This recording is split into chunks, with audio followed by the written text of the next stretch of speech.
BJP 92 സീറ്റുകളുമായി ഏറ്റവും വലിയ ഒറ്റക്കക്ഷിയായി മാറുന്നു. അപ്പോഴും 80 സീറ്റുകളുള്ള JDUവിന്റെ പ്രകടനമാണ് ഏറ്റവും നിർണായകമായി നമുക്ക് വരുന്ന ഏറ്റവും പ്രധാനപ്പെട്ട വിവരം 9,000-ലേറെ വോട്ടുകൾക്ക് തേജസ്വി യാദവ് രാഘോപൂരിൽ പിന്നിലാണ് എന്നത്. രാഘോപൂർ എന്നുള്ളത് അവരുടെ ശക്തി കേന്ദ്രമാണ്, ആ കുടുംബത്തിന്റെ വലിയ പ്രതീക്ഷയുള്ള ഒരു മണ്ഡലം കൂടിയാണ്. അവിടെ എന്താണ് ഇങ്ങനെ സംഭവിക്കുന്നത് എന്ന ചോദ്യമുണ്ട്. ഹാട്രിക് വിജയം തേടിയാണ് തേജസ്വി യാദവ് അവിടെ മത്സരത്തിന് ഇറങ്ങിയത്. പക്ഷേ ഇങ്ങനെയാണെങ്കിൽ അദ്ദേഹം പരാജയപ്പെടുമെന്ന്, കാരണം 9,000-ലേറെ വോട്ടുകൾ എന്നൊക്കെ പറയുന്നത് ചെറിയൊരു കണക്കല്ല. ലാലു പ്രസാദ് യാദവ്, റാബ്രി ദേവി ഒക്കെ അവിടെ നിന്ന് ജനവിധി തേടിയിട്ടുള്ളതാണ്.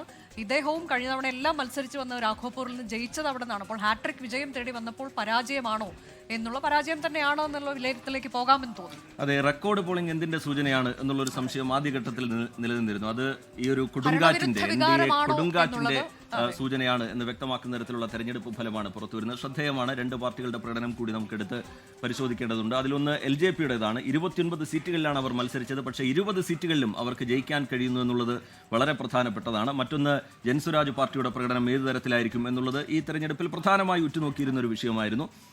അവർക്ക് പക്ഷേ ഒരു നേട്ടവും ഉണ്ടാക്കാൻ കഴിയുന്നില്ല. പക്ഷേ വോട്ടുകളിൽ അവർ ഭിന്നതയുണ്ടാക്കിയിട്ടുണ്ടോ എന്നുള്ളതാണ് വരും മണിക്കൂറുകളിൽ ചർച്ച ചെയ്യാൻ. 10,000-ൽ താഴെ മാത്രം വോട്ടുകളെ അവർക്ക് സമാഹരിക്കാൻ കഴിഞ്ഞിട്ടുള്ളൂ എന്ന് പറയും.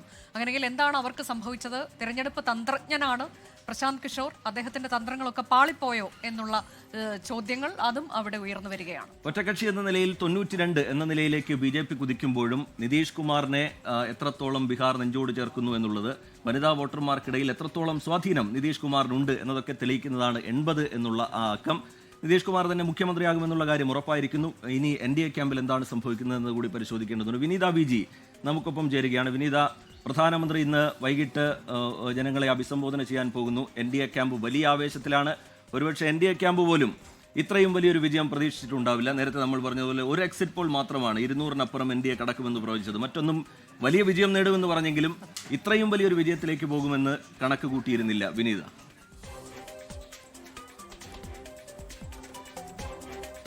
തീർച്ചയായും ടി.കെ, ഞാനിപ്പോൾ നിൽക്കുന്നത് പാർട്ടി ആസ്ഥാനത്താണ്. പ്രധാനമന്ത്രി 6 മണിയോടുകൂടി ഇവിടേക്ക് എത്തിച്ചേരുമെന്നാണ് ഇപ്പോൾ അറിയിച്ചിരിക്കുന്നത്. അദ്ദേഹം ഇവിടെ എത്തുന്നതുമായി ബന്ധപ്പെട്ട് വലിയ സുരക്ഷാ ക്രമീകരണങ്ങൾ ഒരുക്കിയിരിക്കുകയാണ്. നമുക്ക് ആ ദൃശ്യങ്ങളിൽ കാണാൻ കഴിയുന്നത് പോലെ തന്നെ വലിയ സുരക്ഷാ ക്രമീകരണങ്ങളാണ് ഒരുക്കിയിരിക്കുന്നത്. ഉദ്യോഗസ്ഥർ എത്തിയിട്ടുണ്ട്, ഡോഗ് സ്ക്വാഡ് എത്തിയിട്ടുണ്ട്. ഇങ്ങനെ കൃത്യമായിട്ടുള്ള പരിശോധനകൾ, ഒപ്പം തന്നെ അദ്ദേഹം ഇവിടെ എത്തുന്നതുമായി ബന്ധപ്പെട്ടുകൊണ്ടുള്ള പ്രത്യേക ക്രമീകരണങ്ങളൊക്കെയാണ് ഒരുക്കിയിരിക്കുന്നത്. 6 മണിയോടുകൂടി അദ്ദേഹം ഈ പാർട്ടി ആസ്ഥാനത്ത് എത്തിച്ചേർന്ന് ജനങ്ങളെ അഭിസംബോധന ചെയ്യുമെന്നാണ് അറിയിച്ചിരിക്കുന്നത്. പൊതുവെ ഈ ഹരിയാന തെരഞ്ഞെടുപ്പിലൊക്കെ വലിയ വിജയം നേടിയതിനു ശേഷം അദ്ദേഹം ജനങ്ങളുമായി സംവദിച്ചിട്ടുണ്ടായിരുന്നു. ഈ ജനങ്ങളോട് അദ്ദേഹം നന്ദി പറഞ്ഞിട്ടുണ്ടായിരുന്നു. ഇത്തവണയും അത്തരത്തിലേക്ക് അദ്ദേഹം ജനങ്ങളുമായി അഭിസംബോധന ചെയ്യുമെന്നാണ് അറിയിച്ചിരിക്കുന്നത്. സ്വാഭാവികമായും ഈ ഒരു വലിയ വിജയം BJPയെ സംബന്ധിച്ചിടത്തോളം ഏറ്റവും വലിയ ഒറ്റക്കക്ഷിയാണ്.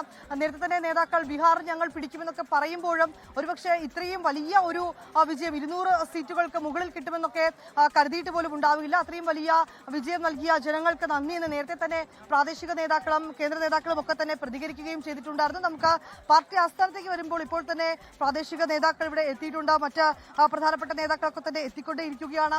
ഒരു വശത്ത് വലിയ ആഘോഷങ്ങൾ നമുക്ക് കാണാൻ കഴിയുന്നുണ്ട്. പ്രധാനമന്ത്രിക്ക് ലഡു മധുരം നൽകുന്നു എന്നൊക്കെ പറഞ്ഞ പ്രവർത്തകരൊക്കെ ഇവിടെ എത്തിയിരിക്കുകയാണ്. അദ്ദേഹത്തിന് ഞാൻ ഡെഡിക്കേറ്റ് ചെയ്യുന്നു എന്നൊക്കെ പറഞ്ഞ് 11 കിലോ ലഡു ഒക്കെ ആയിട്ടാണ് പ്രവർത്തകർ ഇവിടേക്ക് എത്തിയിരിക്കുന്നത്. അദ്ദേഹത്തിന്റെ പ്ലക്കാർഡുകളും ഒപ്പം നിതീഷ് കുമാറിന്റെയും പ്രധാനമന്ത്രിയുടെയും പ്ലക്കാർഡുകളും ഒക്കെ ഏന്തി ഇങ്ങനെ വലിയ ആഘോഷമാണ് നമുക്ക് കാണാൻ കഴിയുന്നത്. BJP ആസ്ഥാനത്ത് രാവിലെ മുതൽ തന്നെ ഏതാണ്ട് ഒരു നിര പിടിച്ചതോടുകൂടി തന്നെ വലിയ ആവേശമായിരുന്നു BJP ആസ്ഥാനത്ത് നമുക്ക് കാണാൻ കഴിഞ്ഞിട്ടുണ്ടായിരുന്നത്. ഒരുവിധം നമുക്ക് ദൃശ്യങ്ങളിൽ കാണാൻ കഴിയുന്ന പോലെ തന്നെ രണ്ടുപേർ, പ്രധാനമന്ത്രിയുടെയും നിതീഷ് കുമാറിന്റെയും ചിത്രങ്ങളുണ്ട്. ഈ ഒരു ഫാക്ട് തന്നെയാണ് ബീഹാറിൽ ഈ ഒരു മിന്നം വിജയം NDAക്ക് നേടിക്കൊടുത്തതെന്ന് തന്നെ പറയാം. മറുവശത്തേക്ക് പോകുമ്പോൾ പ്രധാനമന്ത്രി ജനങ്ങളെ അഭിസംബോധന ചെയ്യുന്നതിനും മറ്റുമായിട്ടുള്ള ഒരുക്കങ്ങൾ ഒരു വശത്ത് പുരോഗമിക്കുകയാണ്. ഇവിടെ നിന്ന് അദ്ദേഹം സംസാരിക്കുമെന്നാണ് അറിയാൻ കഴിയുന്നത്. അതുമായി ബന്ധപ്പെട്ട് സുരക്ഷാ ഉദ്യോഗസ്ഥർ ഇവിടെ എത്തിയിട്ടുണ്ട്. അവർ അതുമായി ബന്ധപ്പെട്ടുകൊണ്ടുള്ള ക്രമീകരണങ്ങൾ ഏർപ്പെടുത്തുകയാണ്. ഏതാണെങ്കിലും വലിയ ഒരു വിജയം, പ്രതീക്ഷിച്ചതിലും അപ്പുറം ഒരു വിജയം തന്നെയാണ് NDAക്ക് ബീഹാർ നൽകിയിരിക്കുന്നത്. ടി.കെ. ശരി, വിനീത VG ഡൽഹിയിൽ നിന്ന് വിശദാംശങ്ങൾ പങ്കുവെക്കുകയായിരുന്നു. NDA ക്യാമ്പിൽ നിന്നുള്ള ആവേശം, ആഘോഷം, അതിന്റെ വിശദാംശങ്ങളും ദൃശ്യങ്ങളും പങ്കുവെക്കുകയായിരുന്നു. വലിയ ആഘോഷത്തിലാണ് NDA ക്യാമ്പുള്ളത്. പ്രധാനമന്ത്രി വൈകിട്ട് രാജ്യത്തെ അഭിസംബോധന ചെയ്യാൻ പോകുന്നു. ഇത്രയും വലിയൊരു വിജയം ബീഹാർ ജനത NDAക്ക് സമ്മാനിക്കുമോ എന്ന കാര്യത്തിൽ ലോകത്തെവിടെയായാലും ഏത് സമയത്തും 24 വാർത്തകളും ഓഗ്മെന്റഡ് റിയാലിറ്റി പാക്കേജുകളും എക്സ്പ്ലെയിനറുകളും വിശദമായി കാണാൻ ഞങ്ങളുടെ YouTube ചാനൽ നിങ്ങൾക്ക് സബ്സ്ക്രൈബ് ചെയ്യാം.